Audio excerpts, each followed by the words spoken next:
All right, everyone, thank you for joining us. We will be giving it a couple more minutes for people to join, and we will start shortly.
All right, we're going to begin now.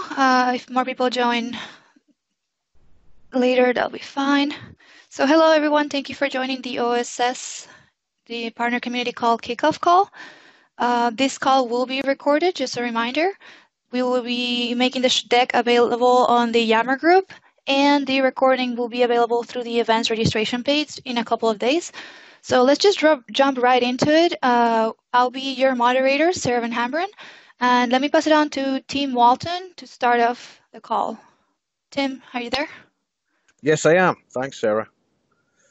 Welcome, everybody. Good morning, good afternoon, whatever time zone you're in. Welcome to the first kickoff call of the open source community or partner community call for FY18. In this call, we're going to basically set your expectations and sort of align you to what we're going to be doing from a Microsoft perspective on open source with our partners. So with that, I'll get started. We had this original open source community call set up in FY17. It was very successful. It was actually the largest growth community that we had across all of the partner communities. And we took a lot of feedback specifically on open source. There's been some big changes that have been made for FY18, and really it's all about scaling out how we can technically enable you to be successful with open source with Microsoft. So we'll start with who is actually going to be running this community, what our responsibilities are and our goals. So I'll start there. So this partner community has really been driven from the one commercial partner organization.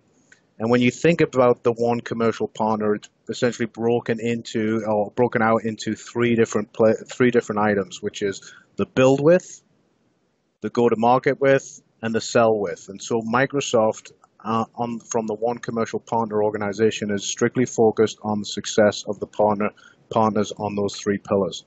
And when we say partners, we mean all partners. So that's SIs, ISVs, managed service partners, and channel partners. The people that are involved in this community and have the responsibility for this community are strictly with the build with side. And that means that they're responsible for developing and growing and building partner practices in our partner community. In that build with, there is two parts to think about it. One where it's very focused on the partners, and that would include roles like partner development manager and me, a partner technology strategist. And those are responsible for building out practices for very specific managed partners. Some of the PTSs and technical evangelists are responsible for more scale type training, and that's exactly what we're doing here on the community call. So there's those roles, but then, which is new for FY18, we actually have access to what we call internally the swarm, a set of technical resources which you can think of as cloud solution architects that are 400 to 500 level deep on varied technologies across the Microsoft stack and actually the open source stack. So that's a difference from FY17. It's very exciting from a partner's perspective because now you can get access to resources that can deliver these 400 and 500 level, 400 to 500 level type trainings, etc. So that is the group that's going to be responsible for the community. Obviously, we will be taking feedback as we did in FY17 on where the community should be focused on and what type of technical enablement you would need. So just to put it in perspective across the whole of our technical enablement focus for partners, if you look at this slide, which is basically our one slide that covers all of our technical enablement and our communities, if you look at the open source, we fit into the other workloads that you can think of, such as modern workplace, apps and infrastructure, and data and AI, and the business applications. We get a lot of feedback from our partners to say, you know, Tim, open source really is pervasive in most of those workloads, especially when you think about apps and infrastructure and data and AI. So why is there specifically an open source technical community?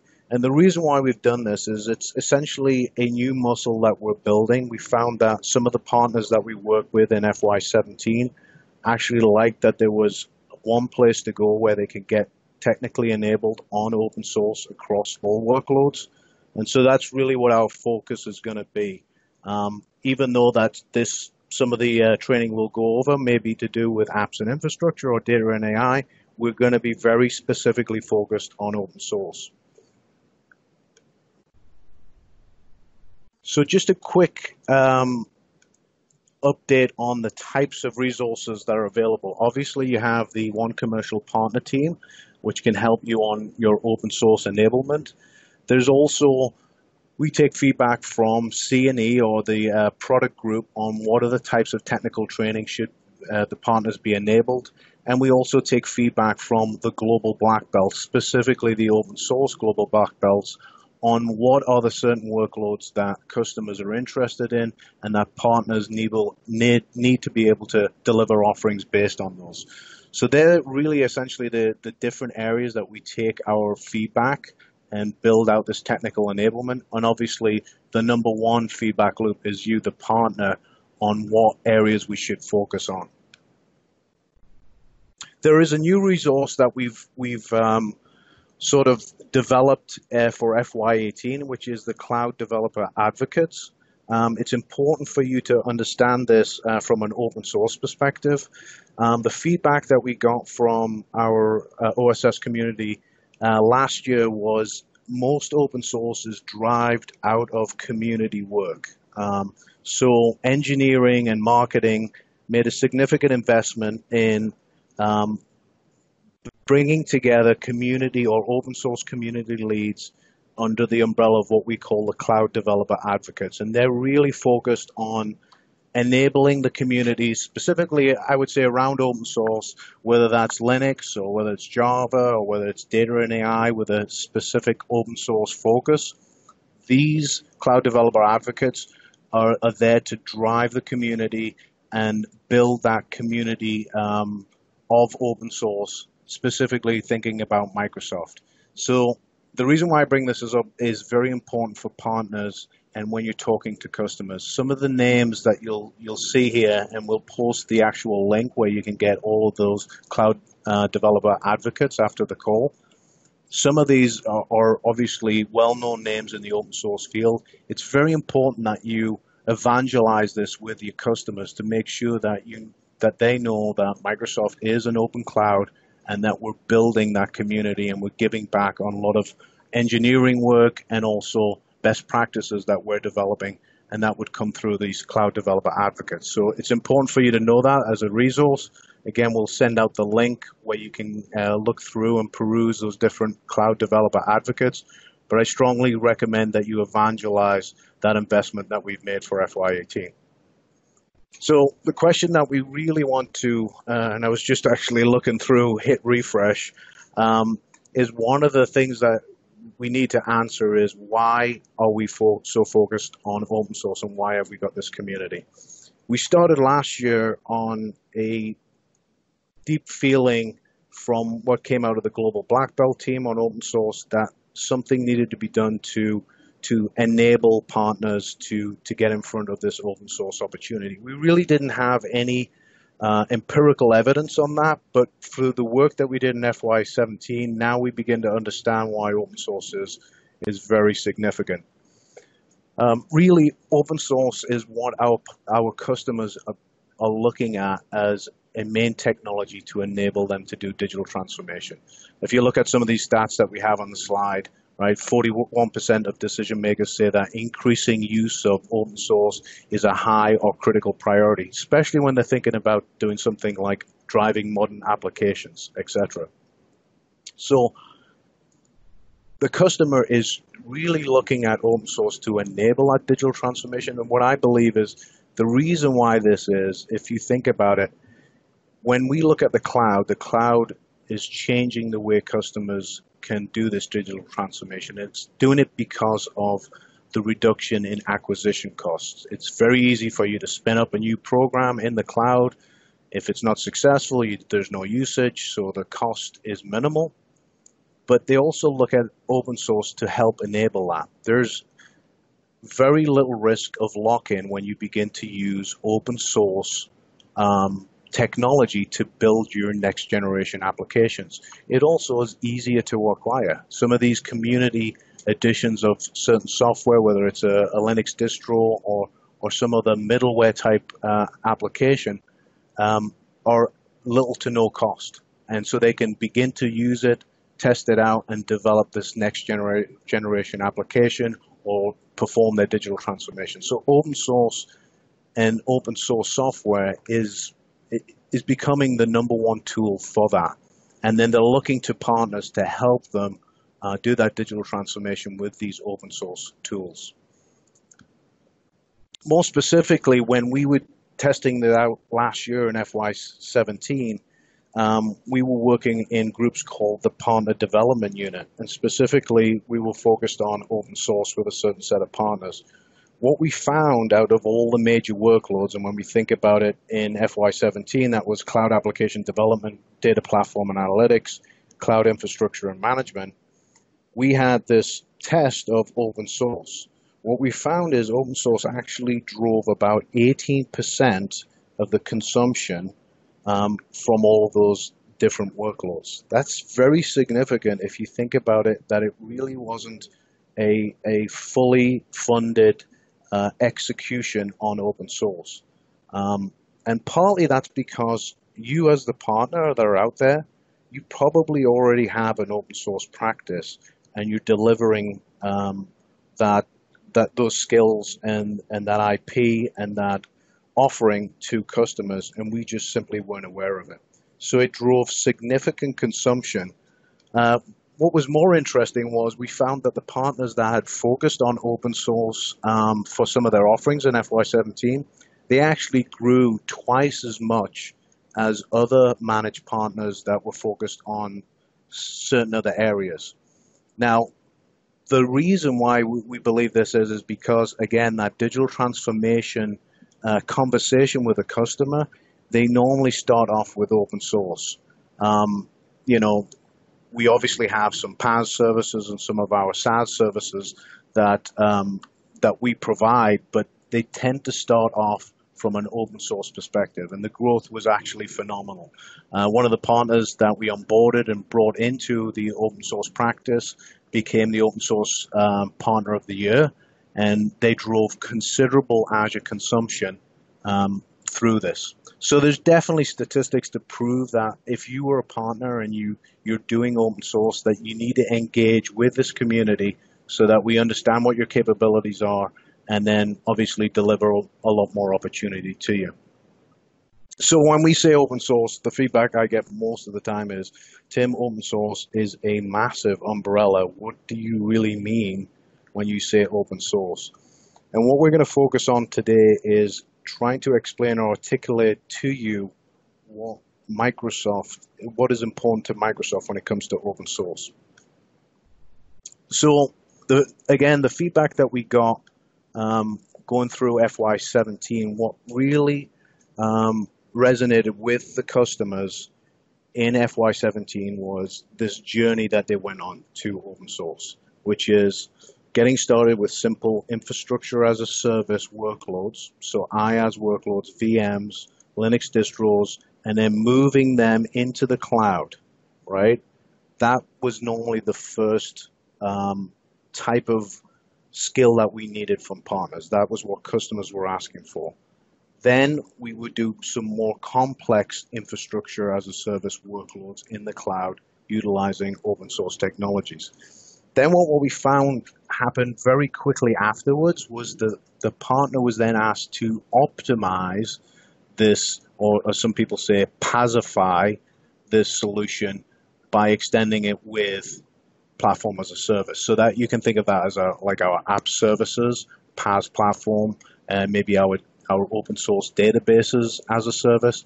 Those types of things were the next big workload that the customers were asking for partners to deliver on. So that was the lessons that we learned. And based on that, I think that, you know, Microsoft has sort of focused in on these areas as the next big thing that they're going to go after. And I'll explain that in a little bit detail. This is a bit of an eye chart, but this is the way Microsoft thinks about it going after the open source opportunity with its customers.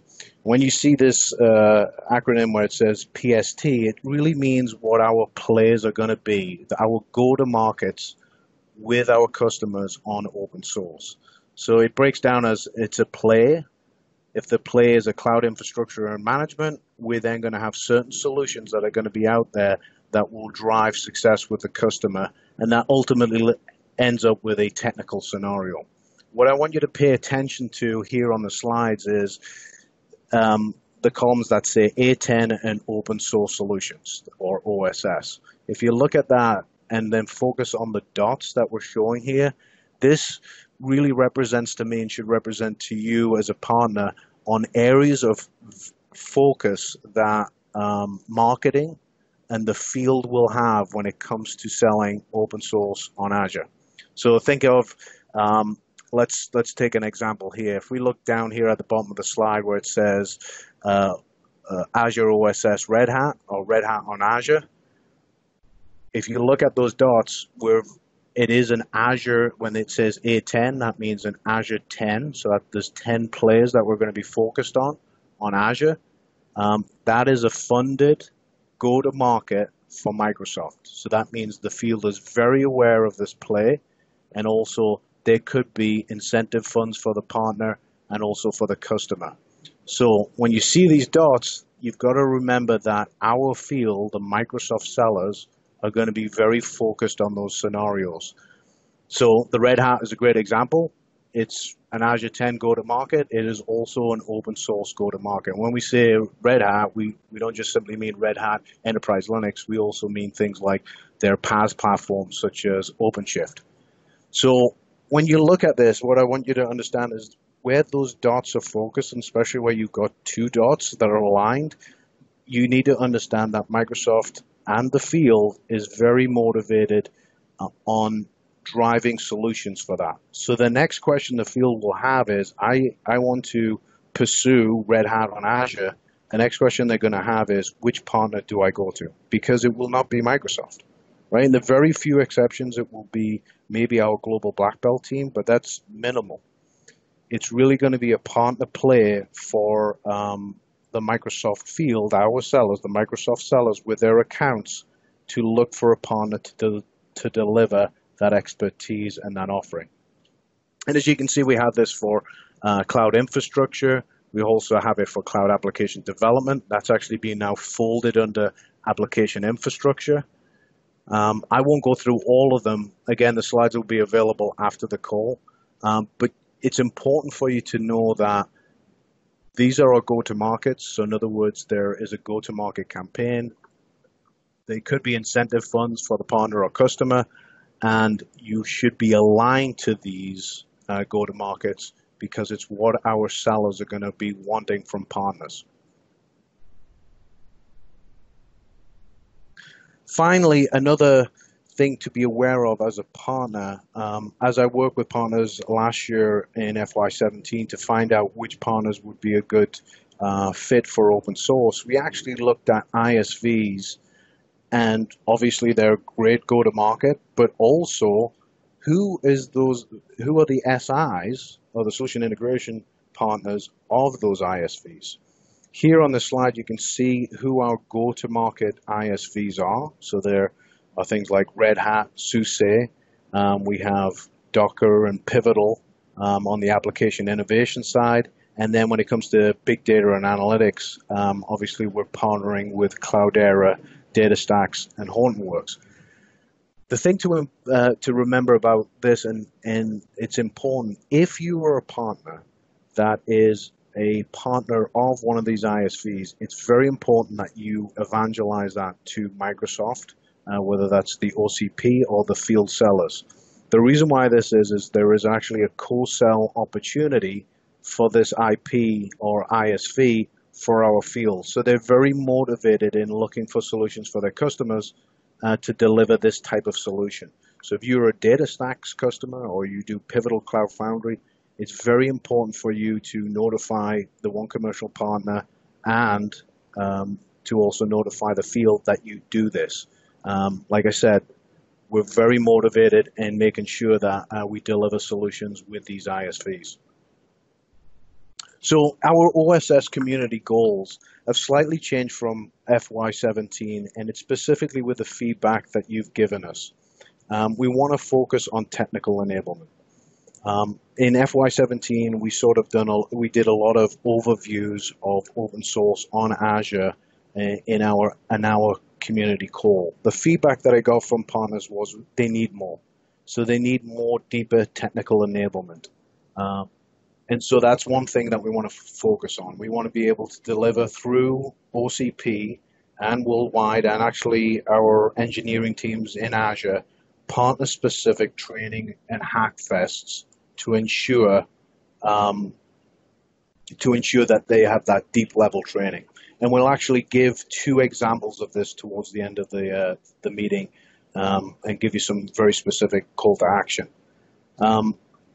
We also want to make sure that we're giving you feedback on what that enablement roadmap is and also what the roadmap is when it comes to open source.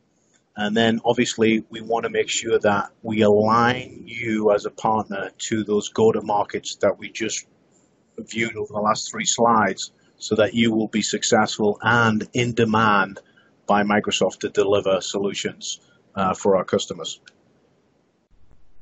This slide's basically just some of the resources that we have available. most of you probably are very aware of these resources, such as the open source page, the openness blog. One thing that the team we want to pull out specifically is the open source Friday meetup with our open source global black belts. The links in here, they do some very, very good demonstrations of technologies, etc. It's a great community call, and they go over in depth with some specific open source solutions. So I strongly recommend, if you are an open source partner and you really want to give back to the community, join these meetings and give feedback to the global black belts. That gets you on the global black belts radar. They understand that you're a partner that has those open source skills.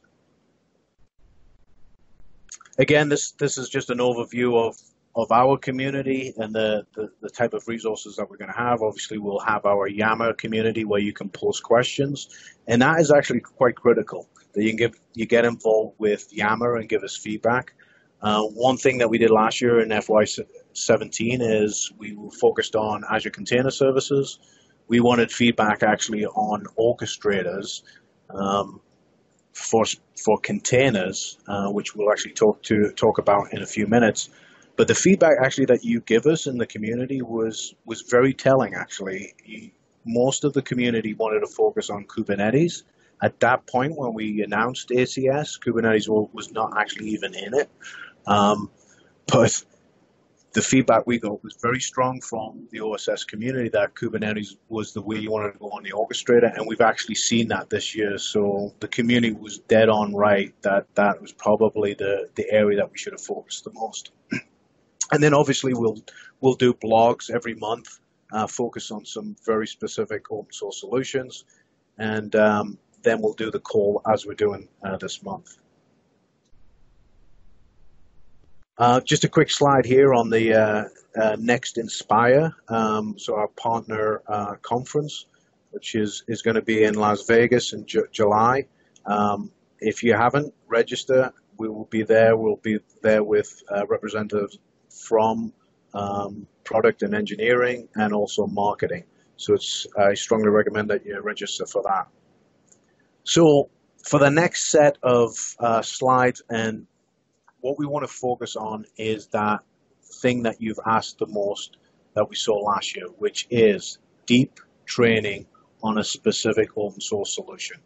So we've taken that feedback. We're developing a set of Hackfests that we will eventually broadcast. Obviously, they're going to be longer than an hour, so this is probably going to be done over half a day, etc.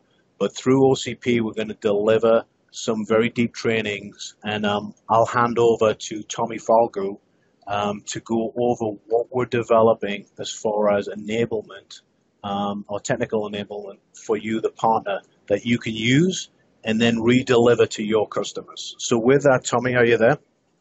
Hello. Yes, I'm here.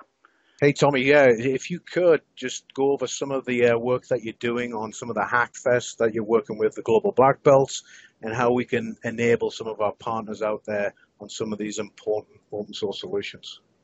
Okay, sure. If you don't mind, I'd actually like to introduce myself for just a brief second. My name is Tommy Falgu. I am one of the CSAs that Tim mentioned earlier. I'm a CSA in our OCP. So to give you a bit of a background, I have been a Unix and Linux developer for over 20 years. And the last 9 of which were at Yahoo, where I worked on some of our open source and data center and automation tools. I recently joined Microsoft about a year ago because I was really inspired by their Microsoft and Azure's commitment to Linux. And I saw that. I was really drawn to it and happy to be part of this. And one of the things that is very near and dear to me is Linux, and also coming from the application development background, proper ways to deploy applications. So there are 2 workshops that the OSS, the GBB, the Global Black Belts, have created, and they've done them more for our customers, and there's a traveling roadshow going around. However, we wanted to provide this for you, our partners. All right, so let's go. The first one is going to be Kubernetes, and I'll talk about that. Tim, if you can progress the slide to the next one. Absolutely, Tommy, and thanks for giving us that overview. It's critical actually for the partners to know that, Tommy, that a lot of the cloud solution architects that we have in OCP and what I call the swarm come from open source, right, Tommy? And that has been their focus, and they're very deep in that technology. So it's a great point to bring up. Yes, there's a number of us that have been kind of brought in because, again, Satya has done a great job of saying, great, we can no longer be just Windows focused. We have to be Linux focused as well. And I'll have to admit that I was kind of skeptical for quite a while, but then I paid attention to the news, and over about 6 months I saw, wow, this is actually legitimate. And so I joined on, and I've seen how legitimate it is. All right, migrating on to the workshop. So one of the workshops that the OSS GBB has done is around Kubernetes, and it was broken up. It was a full-day workshop. It's done in kind of two parts. One, there was the discussion, kind of the business ideas. What are containers? Why should you even care about them with Kubernetes, and why should you even care about that? Then we started looking into how can you run containers inside Azure. And there's more ways than just AKS. ACS is Azure Container Service, currently in the middle of being rebranded to AKS. Where we are doubling down on Kubernetes, and as going to be a first-class citizen, you can get the Kubernetes API as a service. And then we talk a bit about that, and then we also discuss ACI, which is Azure Container Instance. And ACI is a way to just run containers by themselves. And we go into the differences between the two. The kind of high-level view of that is when you have a number of different containers that you want to run, they might be popping up at different times, scaling out. You probably want to go down the ACS, AKS, Kubernetes route to orchestrate all this. But if you just need to run a container, and if you need it for like a bursty load, that's where you'd use ACI. So with that in mind, that's part of the discussion, and that's the build-up that we use in the workshop. And then Tim, next slide, please. All right. And then we get our hands dirty. We go into the hands-on workshop. Now, the original design that the OSS GBB had was more solutions. And they said, hey, just get a pod running. And so you have to go and find out what's a pod. How do I get it running? What's an example of one? We took some of that feedback, and I've created a workshop, a more, we could say hand-holding workshop, to say, here's the commands you need to run to install AKS. Here's the commands to run a pod. And then we go through that and we talk about, and we kind of progressively walk through a more complicated application that we're scaling out into ACS. Anything else? Yeah, we also use Azure Container Registry, which is a way of managing the images, the software artifacts that you would have. And then once we have all this deployed, well, we want to know how to monitor it. And so thus we have parts about OMS. And then namespaces are ways of, making sure our containers are separated into their own little environments. Yeah, right. And Tommy, this is great. So from a partner's perspective, if you're listening to this, in other words, we're going to deliver you very prescriptive hands-on workshop so that you can clearly understand the technology, but more importantly, redeliver that content to your customers with essentially the content being, I think it's all on GitHub, right, Tommy? That's correct. You have access to that. You don't need to invest in developing that. We sort of owning that with the GBB, and it gives you a great way to sort of spring into action with your customers on this hot topic, which is Kubernetes, which is container orchestration.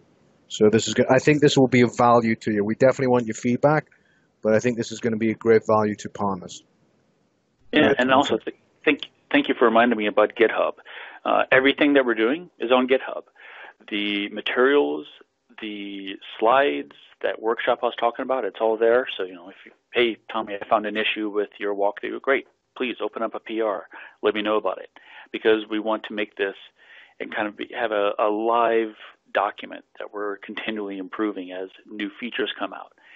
And as Tim mentioned, this is something that you can take, learn for yourselves, and then also go out and deliver to your customers. So yeah, the entire intent is this to enable through the transparency.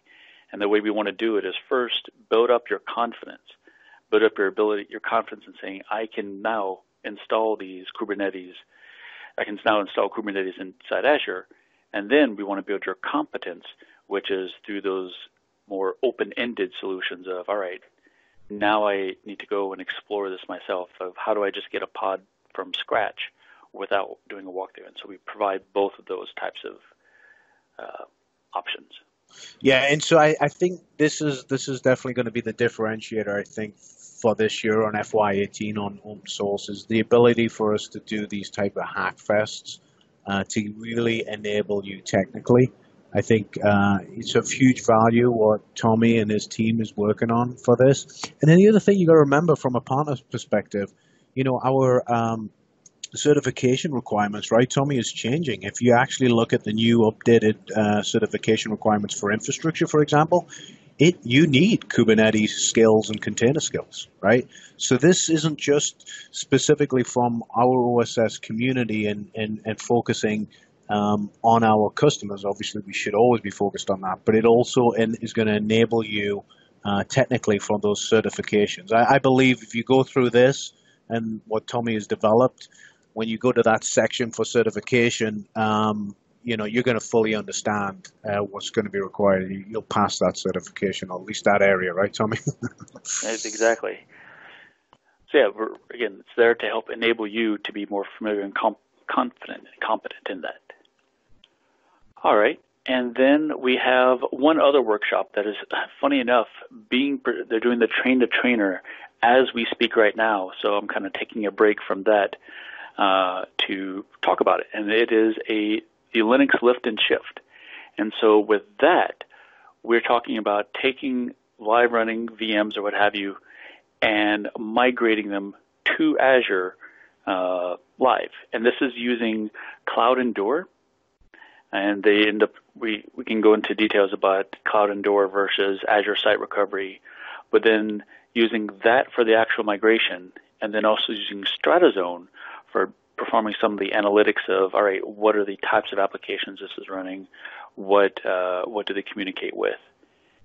And then there's also extra hands-on with Ansible and doing those migrations, and then also a bit of touch of ACS, AKS, and Docker as well. Because, yeah, go ahead. Yeah, so Tommy, and if you think about it, that journey the slide that I had where it was the journey that we saw most customers go on FY17, these two workshops are Hackfest that Tommy and team are developing. They fit directly into that, right? So you think about the lift and shift needs to be done, and then as a value trusted partner, you want to sort of pacify or optimize them. These two Hackfest really fit into that. So hopefully we're delivering value to you as a partner that you can redeliver to your customers. Just a few bits on this, Tommy, because you sort of touched on it. A lot of customers, or partners, I should say, have said to me, well, Tim, why aren't we using Azure Site Recovery to do this migration? And it's a great question, right? Sometimes what we've seen in the field is ASR hasn't been. Sometimes a customer needs a choice in tooling, and the tooling that you see here, such as Cloud Endure and Stratazone, are some of the tools that we've seen resonate more with open source customers, partly because of their support for differing distros of Linux. I think Azure Site Recovery is catching up with that. And it was also partly because these were agentless tools that were basically required by the customer, right? At that point when we were looking with ASR, it did require an agent, and that became problematic for the customer. We've seen very big success with these tools, and so that's why we want you as a partner to understand them So hopefully that sort of clears up why, we're using specific tooling here for open source, and it's not directly fitting in with Azure Site Recovery. You could potentially use Azure Site Recovery, but this is some of the tooling that we found resonates with customers.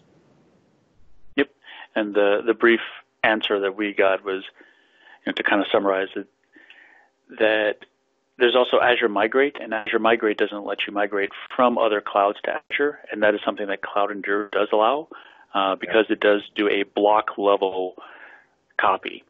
And so you're getting, regardless of the OS, regardless of the application, you're getting a block level backup that you can then go and switch and migrate. Yeah, absolutely. So great point, actually, Tommy. I forgot about that. So not only just doing this from on-prem, right, but from other clouds is actually a great feature that some partners and customers are looking for. So I'll ask you, Tommy, on this. What are we looking for as far as timelines for this to be completed, and then maybe beginning some of our initial training sessions when it comes to our partners? Great question. So that's actually where I would turn that question back to our partners of which one would they want to see first? Which one is of more value to them, and what is do they have a timeline? Because we can start doing this probably after around, like the beginning of February. We can start delivering this, but we want to find out. I would be able to start delivering the Kubernetes one after February, but want to find out from our partners when would work for them. Probably even in January. Yeah, so Sarah, I don't know if we can get any feedback on that. I know this is delayed a little bit, but if you can see if there's any feedback from partners that are out there on, timeline, etc., and we'll take that down. Obviously, you can carry on the conversation through Yammer when we finish up on this call, and to let us know when you need it. We can be pretty flexible as well. I know that, if you have some pressing engagement, there's things that I can do on my side utilizing the Global Black Belt team. So let us know what you need, what you're interested in. And as exactly as Tommy said, what is the priority of these offerings? And do these offerings actually resonate, right, Tommy? We want to make sure that we're delivering value that you can reuse for your customers. So please take that in, and we use your feedback just as we did on FY17 to figure out, what areas we need to focus on. Go ahead, Tommy. Yeah, I was thinking about my schedule, and I was being very conservative and saying February. We could do this.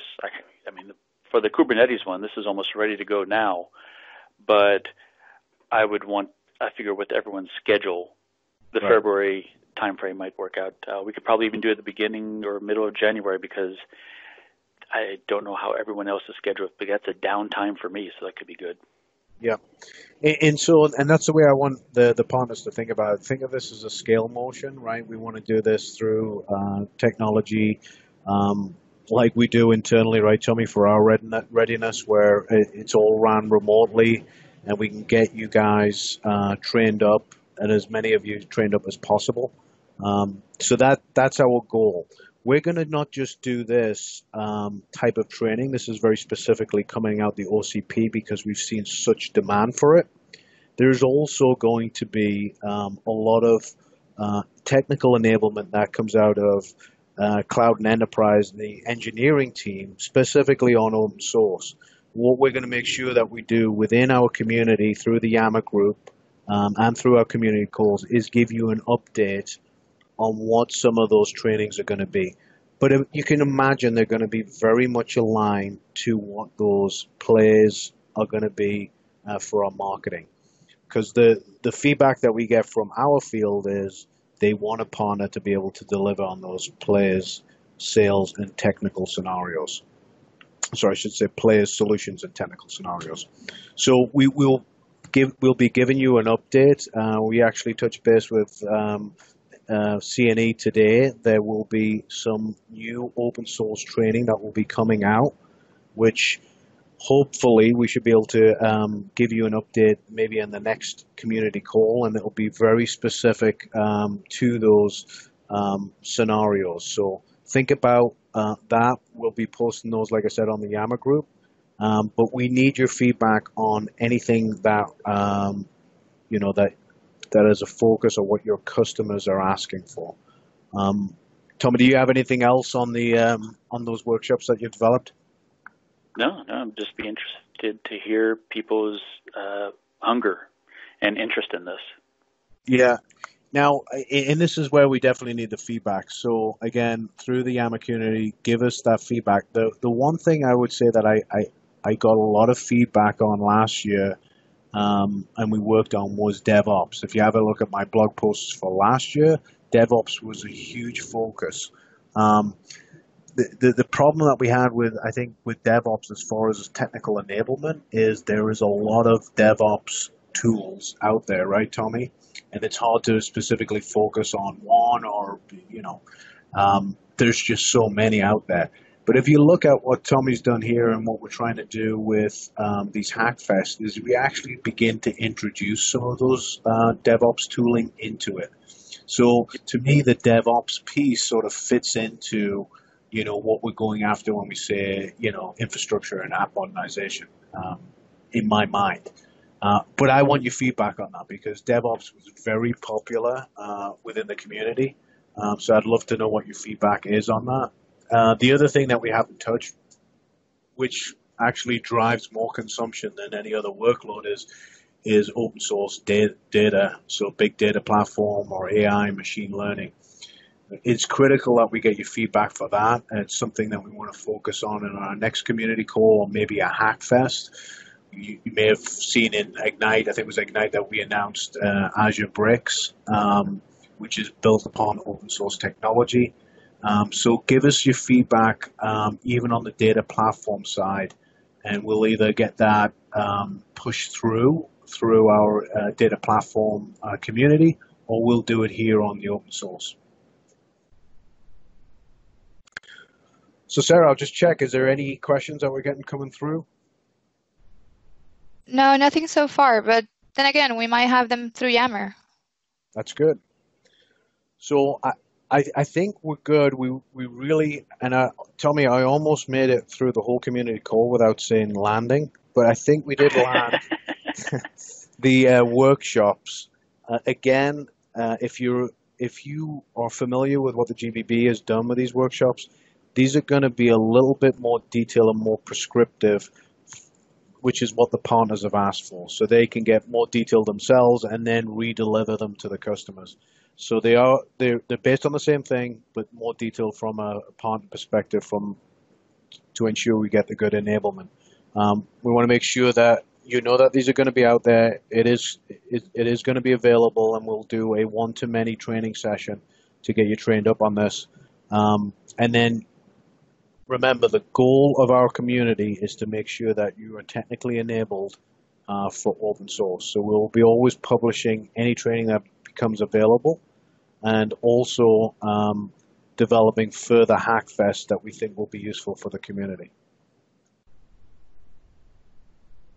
So with that, Sarah, I think we're good. Hey, team, actually, we just got a question. When are we likely to see the workshops ready for consumption? Will it be a MOOC-like, or what will it be like? So if we look at the Hackfest that we just talked about with Tommy, they will be done more collaborative in nature, and we'll work on that ourselves. However, there is specific MOOC content and training on open source that will be delivered. Now, how that's being delivered and which platform is that delivered on, I don't fully know. I know that it's going to be out there. I have seen it where we've talked about other learning platforms that might deliver that, but there will be specific, to answer that question, there will be MOOC content on open source, and also these Hackfests that will be delivered through another mechanism. Hopefully that answers that question, Sarah. So the answer is both. Any other questions, Sarah? No, not at the moment. That's great. So we will publish, obviously, the slides on this. I strongly recommend that you go over and look at those PSTs, those players, solutions, and technical scenarios. Definitely look at any workload that has a dot or a point of interest, focus, go to market on it, and then think about an offering in those areas. And then anything that we can do to help enable you on that is what is going to be the focus of this community. So with that, I think we can stop recording and then we'll publish the slides, Sarah. Do we have any announcements of what we're going to do next month? Maybe we could do that. We could talk about what next month is. I don't think have we decided? We have not, but if we had some feedback on what people would like to see, this would be the perfect time to take it. And that, I think, is a great point, right, Sarah? Please give us feedback on what you want next month. Maybe it's data focus and AI. One thing we did promise, Sarah, and I don't know how many people we've still got on, we did promise to do a giveaway, didn't we? Oh, we did. We did promise that. Good thing you remember. Yeah, but we got to do it randomly, correct? Yes, we do. So let's see. The lucky winner of our giveaway is... I'm doing this randomly, so take a little. Do you use Gaussian noise as the random seed? All right. And the lucky winner is Scott Christie. Scott Christie. That's awesome. I know Scott. Well, congratulations, Scott. I do. That's great news, Scott. So what is going to be the prize? Or are we going to give him a choice? Oh, are we? I thought we were not, but it's if you know Scott, then it might work out differently. Yeah, go ahead. No, feel free. Sorry. I will say we'll give them a choice. I know we had a few ideas, especially with we're talking about containers, so we're looking to maybe deliver an ebook on containers or Kubernetes. But also, Scott, I think I have a few available ebooks on technology as a service, the playbook, and business for business. So I think we'll give Scott those three options, and then he can decide on what his prize is. That sounds good. Awesome. Well, with that, I think I'll close up. Sarah, do you want to close the session, and we'll start going through the feedback? Will do. All right. Thank you for joining us, everyone. We'll see you in the Yammer. Yep. Thank you for your time. Appreciate it. Thank you.